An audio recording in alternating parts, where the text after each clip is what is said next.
about a person who is not a member of Mughals, and his name is Sher Shah Suri. How he became the ruler, or from during the time of Humayun, 15 years, that means from 1540 to 1555, Delhi was under the rule of a group of rulers who we can call them as Afghans. They are not a member of Mughal dynasty. So this rulers ruled from Delhi, and how they become the ruler, they doesn't belong to any group of rulers, but this person, the Sher Shah Suri, by his power and by his ability, he occupied the empire. He defeated Humayun in 2 battles. In the previous week class we studied. In the battle of Chaucer, he defeated Humayun, and later he escaped from there, and in the battle of Kannauj, Sher Shah defeated Humayun completely and occupied the territory of Delhi and started his rule from Delhi Agra. So here in this portion or in this part of the video, we are going to discuss about Sher Shah, what are the things done by him to Delhi, and what are his reforms, what are the new things introduced by him, etc. So here I have made it in different categories. The categories are about, the first one is his early life. About his early life, he was the son of a Jagirdar, Sasaram in Bihar. So obviously after his father, it is his right to become the next Jagirdar. But due to the problem with his stepmother, he left the family and he joined the army of Babur. And while he was working as a Subedar, he started understanding or getting the knowledge of warfare of Mughals, and like that he studied about their techniques, and he started making a small group of soldiers and started waging the war. So here when we see the period of Humayun, when he became the ruler, the empire was not a stable one. The empire was big, but it was not stable. Taking advantage of that, Sher Shah also started fighting with different rulers, and he also acquired an army. And with the help of that army, he started defeating Humayun 2 times. The first time it was a partial defeat, and in the second one it was a complete defeat of Humayun. Now let's see the next portion. What are the, after becoming the ruler, he became the ruler in the year 1540. He became the ruler of Delhi in the year 1540, very important, and he ruled till 1545. Now only 5 years he ruled, and he made a tremendous change in his empire in every field, in revenue, in the case of military, religion, art and architecture, etc. He made so many changes. So here we can say that he was a person who ruled just 5 years, but he was a forerunner of Akbar. Even Akbar took it as a thing which he can follow. He made some changes, but still he started following so many things which was introduced by Sher Shah. Now about his administration. His administration was in 2 categories. We can call it as a central administration and a provincial administration. The central administration was looked after by he himself, and the provinces were 47 in number. That 47 provinces were looked by a group of ministers. And now coming towards the next portion, that is military reforms. He himself appointed and paid the soldiers in salary, and he also have so many infantry, cavalry, war elephants, etc. So in such case, we can say that he was a ruler who looked after the empire. Along with that, he was a person who was a good military general, and he ruled the empire very well, and he was having so many techniques to improve his military. He paid the soldiers in cash, and along with that maintained a good army. The third one is welfare measures. And in the case of welfare measures, we can see that he was a person who made so many roads, or that Grand Trunk Road built by him is still used now, or it is even used in the present day. And in such case, he made so many sarais or rest houses for the travelers, and he was a person who used the sarais were used as a dak chowki and made dispensaries, hospitals for the people. Now when we go over here, we left for revenue reform. Revenue reform, what does this revenue means? Revenue means tax. It is said that he collected the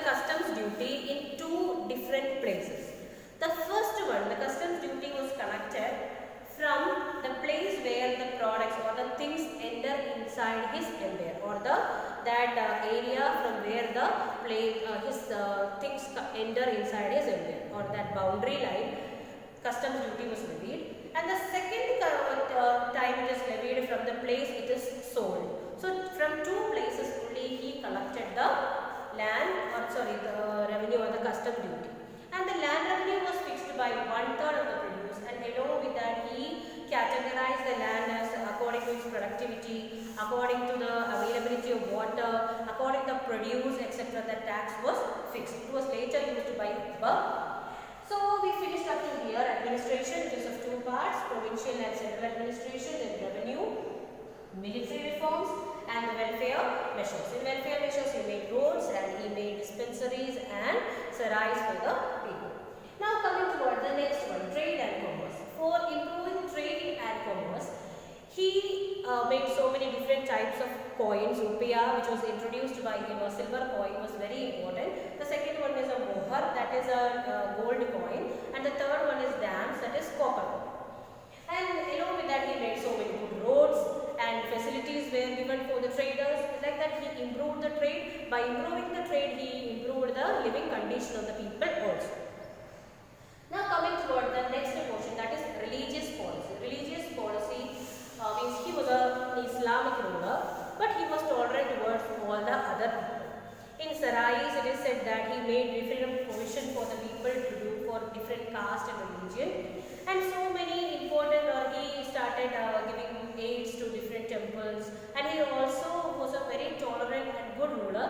He considered everyone equally. It doesn't mean that he was a person who ruled for Muslim. He was a person who was tolerant and a good ruler. Then last one is art and architecture. Art and architecture also improved during his time. Purana Kila, Rota, building like Rohtas Fort, it is now considered as a UNICEF is considering it as a UNESCO. Sorry, it's considered it as a heritage site, and like that so many buildings. And his its tomb, which is made in Sasaram, is also another important building built by him. And here we see the art and architecture. He was a very good ruler. He made so many new reforms, and this new reforms made by him was accepted even by Akbar and the rulers. And when Alauddin Khilji ruled India, and during that time he made so many new reforms like Chehra, Dag, etc. That was accepted by Sher Shah, and his reforms were accepted by Akbar. So these rulers, who we consider them as a great rulers, they accepted the good things introduced by others and they followed them.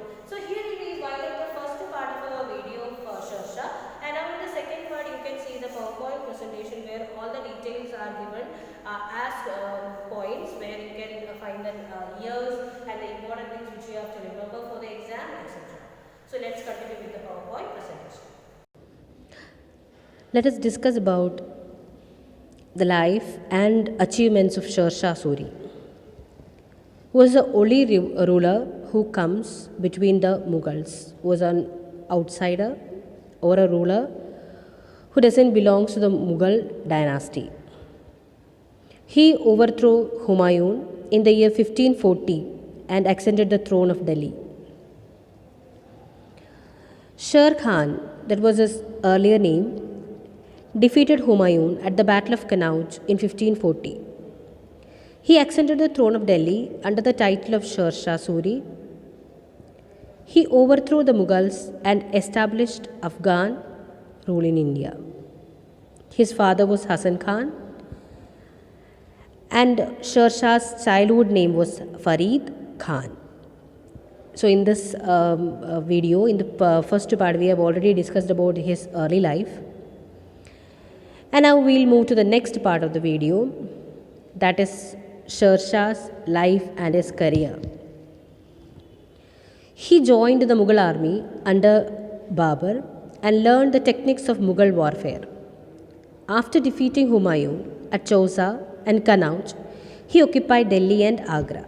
He conquered places like Punjab, Malwa, Multan, Sindh, Rajputana, and his empire extended from Bengal to Indus excluding Kashmir. That means leaving Kashmir, all these places, or we can call as the almost medieval places of India, was under his control. Sher Shah's administration. Sher Shah was a great conqueror and an able administrator. Administration of this period can be grouped under two heads. The first one is his central administration and the second one is provincial administration. In central administration, Sher Shah was the head of central administration. All the civil and military powers were concentrated in his hands. The government work was divided into several departments and each department was looked after by different ministers, and ministers were in charge of that. Sher Shah was a very diligent ruler and he supervised all his departments. Now moving towards the next portion, that is the provincial administration. Sher Shah divided his whole empire into 47 provinces, and these provinces were also known as sarkars. The main officers of sarkars were three in number. The first one looked after law and order and was called as Shikdaran. Then the next one is collection of taxes, was looked after by Munsifan. And the third department is of justice by Kasi. Provinces were further subdivided into parganas or districts. The parganas consist of many villages which were looked after by Mukdams, Patwari, Chowkidar, etc. So this is his administration. It was in two levels, central and the provincial administration. Coming towards the next portion, that is revenue reforms. He introduced a new land revenue system. He got the land measured and fixed the land revenue at 1/3 of the produce of the land. So 1/3 was taken as the tax, and the people were asked to pay the tax in cash or kind. Kind means they can pay it according to their production. Whatever things they produce, they can pay it as the tax. And another important step taken by him is he asked the people to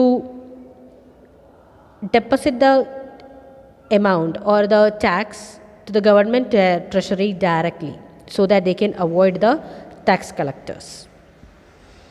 Relief measures were taken by him during the time of drought, famine, etc.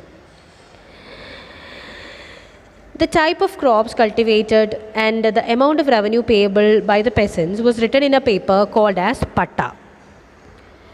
The next topic is military reforms. He maintained a large, well-trained and disciplined army. It consisted of infantry, cavalry and war elephants. He revived Alauddin Khilji's system of branding the horses called as Dag and maintained a descriptive role of the soldiers called Chehra. These two things were already used by Alauddin Khilji and he revived these two. Cantonments were set up in different parts of the empire where the army unit were stationed under an officer and these officers were called as Faujdar. Now the welfare measures taken by him. The welfare measures are, the first one, he built so many roads for improving trade and for the conveyance of the people. The second one is he built sarais or the rest houses, and these rest houses were again, it was also used as a dak chowkis or like a post office. And also he made so many charitable hospitals, dispensaries, etc. Now we'll study about the roads built by him. The first one is the Grand Trunk Road, the road which we still use now. It is a road built from Bangladesh across North India to Pakistan, Peshawar in Pakistan. Another roads are the road from Agra to Burhanpur, the road from Agra to Jodhpur to Chittor, the road from Lahore to Multan, etc. So these are the important roads built by him. Now the next topic is trade and commerce. Trade and commerce flourished during the time of Sher Shah. He reformed the tax system to encourage trade and commerce. The customs duty was collected from 2 points, The first point is, or the first place is, the place where goods entered the boundary of the empire, and the second one is the place where the sale took place. So these are the two places from where he levied customs duty. Another important point is he made a silver coin, and that silver coin is called rupiah, and a gold coin called mohurs, and a copper coin called dams. So these are the three important coins introduced by him. Now his religious policy. Sher Shah was a follower of Islam, but he was tolerant towards other religions also. In Sarais, he made separate arrangement for different communities. He gave liberal donations for the spread of education. He appointed some Hindus to high post. For example, Raja Todarmal, his revenue minister. He later served Mughal under Akbar. Art and architecture. Sher Shah was a great builder. He built number of buildings. One of the important building is Rohtas Fort. It was the most magnificent fort built by him. It's considered as a World Heritage Site in Pakistan by UNESCO. Another buildings are building at Purana Kila, Sher Mandal, Kila-i-Kunha, etc. Some of the other important buildings built by Sher Shah. Now, as a conclusion, we can say that Sher Shah died in the year 1545 in a gunpowder explosion. So, just 5 years only he ruled. During that time, he made a tremendous change in the rule and in the social, religious, political field of Delhi. And after him in 1545 to 1555, when Humayun came back and revived the empire, during that 10 years, Delhi was ruled by Sher Shah and his successors. So 15-year gap we can see in the Mughal dynasty, where the Delhi and the remaining places was ruled by another group of rulers. Sher Shah is regarded as a forerunner of Akbar because Akbar adopted so many policies followed by Sher Shah or made by Sher Shah. Akbar followed his administrative, revenue and the military system, and he made some changes and then he followed this system. So that is all about Sher Shah Suri. Now we will continue the class with Akbar in the next video. So here we wind up the class. So read your textbook well, study the points given, and if doubts are there you can ask through the comment box. Thank you.